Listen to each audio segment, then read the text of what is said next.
নমস্কার, আমি সুদীপা চ্যাটার্জি আর আমি চলে এসেছি আবারও নিয়ে আপনাদের ফেভারিট ইউটিউব শো সুদীপার সংসার।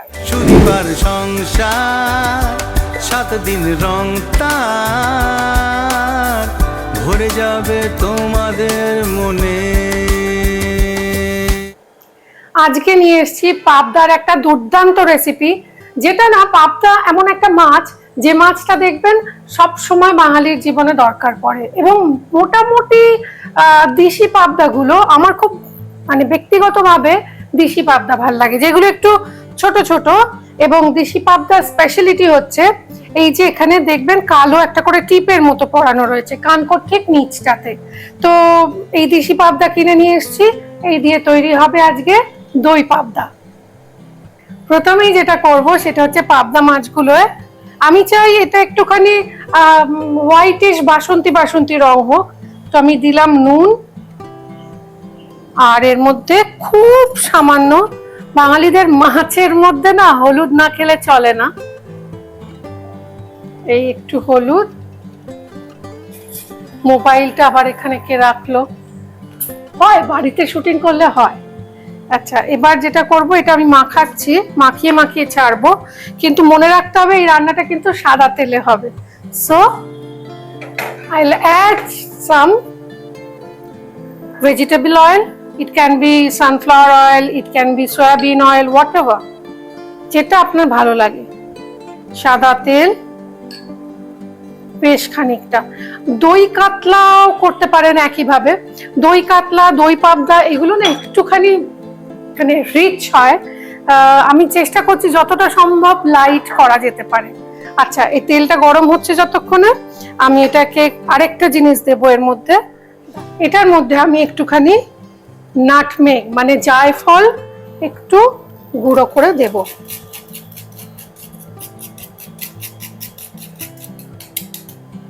আবার জায়ফল দেব, কিন্তু তার আগে আরেকটা জিনিস দেবো, দ্যাট ইজ শামরিচ গুঁড়ো।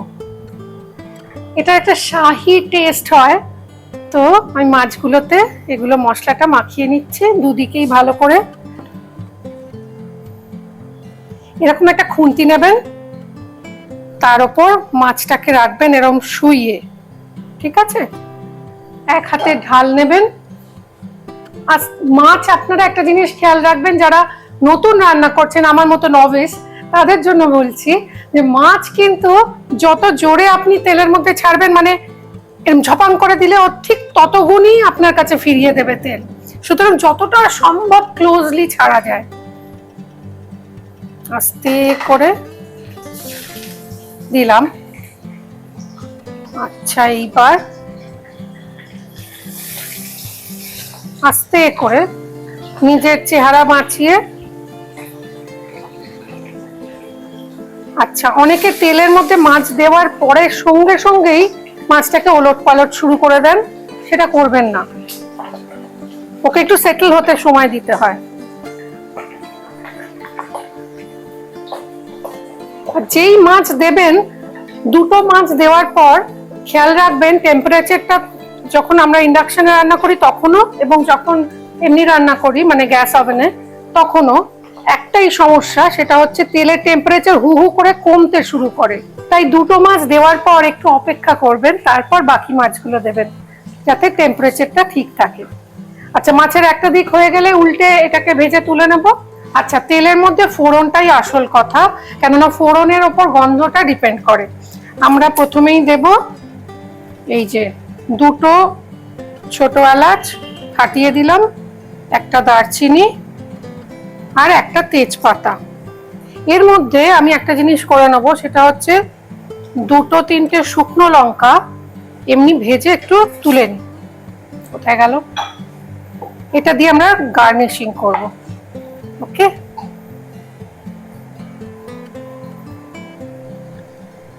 এইবার এটাকে কোথায় রাখি, কোথায় রাখি, এখানেই থাক।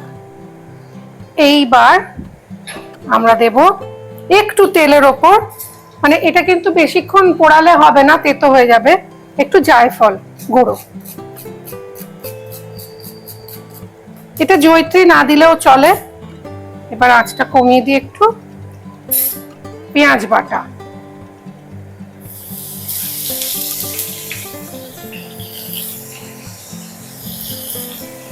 ইজি হয়, মানে পাবদা মাছের ওই এক ঝোল খেতে খেতে মুখটা কিরকম হয়ে যায়। এই যে পেঁয়াজটা কষাবো, একটা জিনিস খেয়াল রাখবেন, পেঁয়াজ বাটা না এক কারি দিয়ে দিলে না গ্রেভিটা কিরকম গ্যাদগ্যাদে হয়ে যায়, ভালো লাগে না খুব একটা। তো সেই জন্য না আমি এরকম ভাবে পেঁয়াজটা কষাতে কষাতেই আপনাদের বলতে ইচ্ছে করলো, 5টা মাছ মানে আমি মোটামুটি 3-4 চামচ মতো পেঁয়াজ বাটা নিয়েছি, তাও টিস্পুন নট টেবিল স্পুন। রসুন বাটা, রসুন বাটা দেওয়ার পর এটাকে কষাবো। এইবার আঁচটা বাড়িয়ে দিলাম, এতক্ষণ মিড ফ্লেমে কষাচ্ছিলাম। পেঁয়াজটা কষাতে কষাতেই বলি, দেখবেন কষানোর সময় পেঁয়াজ যেন খুব ব্রাউন না হয়ে যায়, মানে একদম শুকিয়ে যাবে ওরকম নয়। তাহলে যদি যায়ও রান্না করতে করতে, তাহলে আপনারা কাশ্মীরি লঙ্কার গুঁড়ো, হলুদ গুঁড়ো, নর্মাল মশলা দিয়ে সেটাকে একটু কালার চেঞ্জ করে নেবেন। কিন্তু আমি চাইছি একটা হালকা বেশ একটা গোল্ডেন বাসন্তী আভা আনতে, দেখা যাক কি হয়। আচ্ছা, এটা কষাতে কষাতেই আপনাদের বলে দিই, সেটা হচ্ছে আমাকে অনেকে জিজ্ঞাসা করেছেন, সুদীপা কেন তুমি বাড়ির বসার ঘরে রান্না করো, বাকি সবাইকে বিরক্ত করে? আচ্ছা, একটা কথা বলি, সেটা হচ্ছে আমি প্রত্যেকের কমেন্ট পড়ি এবং প্রত্যেকটা কমেন্ট আমি নিজে উত্তর দিই। তাই আপনারা যারা প্রথমবার আমাদের দেখছেন তাদের জন্য আমার স্বনির্বন্ধ অনুরোধ, প্লিজ প্লিজ চ্যানেলটা সাবস্ক্রাইব করুন, লাইক করুন, শেয়ার করুন। শেয়ার করতে গেলে দেখবেন শেয়ার একটা বাটন আছে, ওটা প্রেস করবেন, করে নিজেদের যত ফ্যামিলি গ্রুপ, হোয়াটসঅ্যাপ গ্রুপে মানে ফ্যামিলি ফ্রেন্ডস তাদের সাথে শেয়ার করলে আমরা অনেক দূর পৌঁছবো এবং আমাদের ভিউয়ারশিপ আরো বাড়লে আমরা স্পন্সর পাবো। আর স্পন্সরশিপের জন্য যদি যোগাযোগ করতে চান তাহলে আমাদের 6289385567, I repeat the number is 6289385567, এই নাম্বারে হোয়াটসঅ্যাপ করে যোগাযোগ করতে পারেন। আচ্ছা, এবার আমি এর মধ্যে বাকি মশলাগুলো অ্যাড করব, দ্যাট ইজ একটু ধনে গুঁড়ো,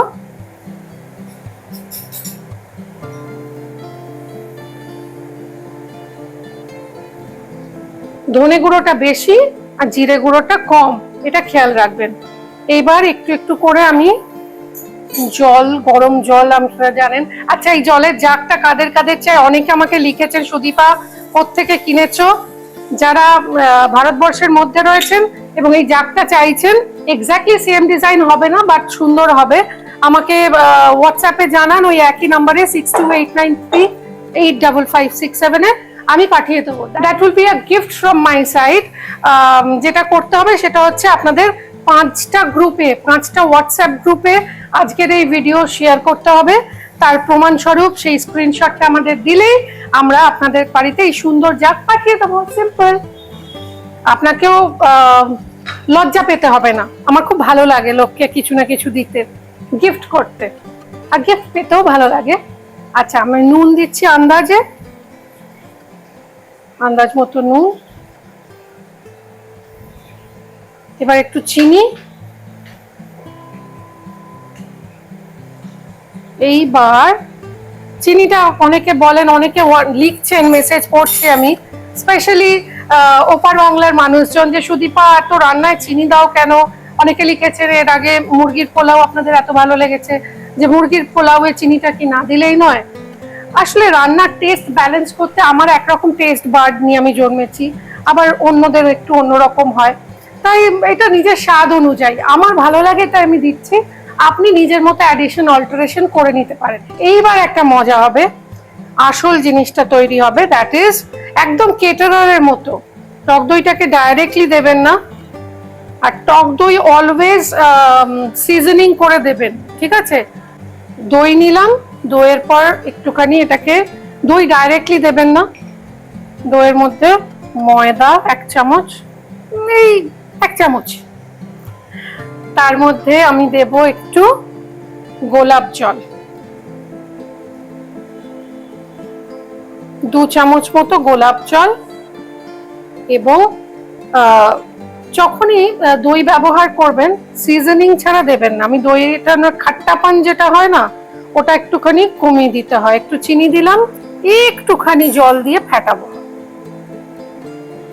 রান্না আমি কখনোই কাঁচা জল ব্যবহার করি না, ঈষদ উষ্ণ গরম জল দেব। একটু করে দেবো, আর যদি দরকার হয় আর একটু জল মেশাবো। একটু তো ছিটকবে, কিছু করার নেই।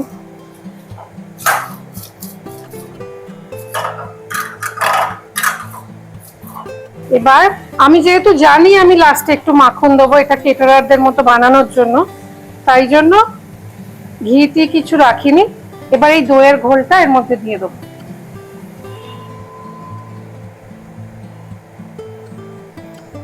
দই পাবদা,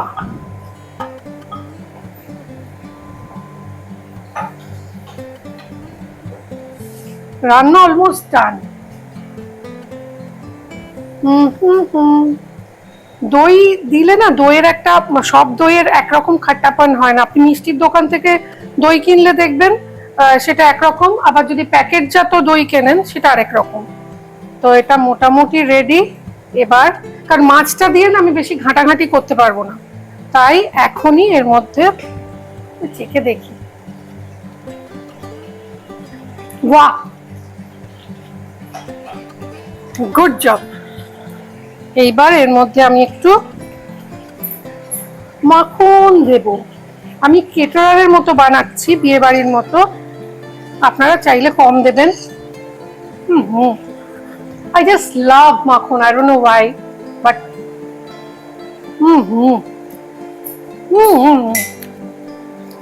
একটু জল লাগবে, বড্ড গাঢ় হয়ে গেছে গ্রেভিটা। মাছ তো একটু ঝোল টানবে, তো এবার মাছটাকে দিয়ে দেবো। কোনো রকম ঝাল পড়েনি, কিন্তু ভালো হয়েছে।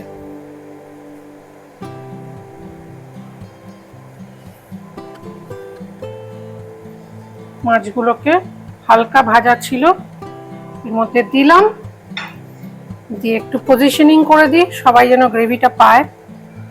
আয় বাবা,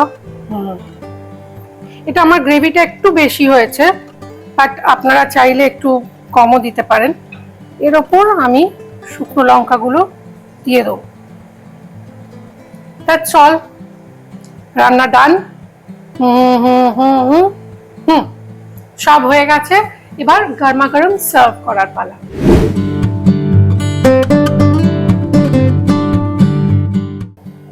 রান্না শেষ, এখন কিচেন পরিষ্কার না করে আমি যেতে পারি না, আমার একটা প্রবলেম। সেটা হচ্ছে কিচেন দেখবেন এই সময়, এই মেঘ, এই বৃষ্টি, একটা ভ্যাপসা গরম মাঝে মাঝে।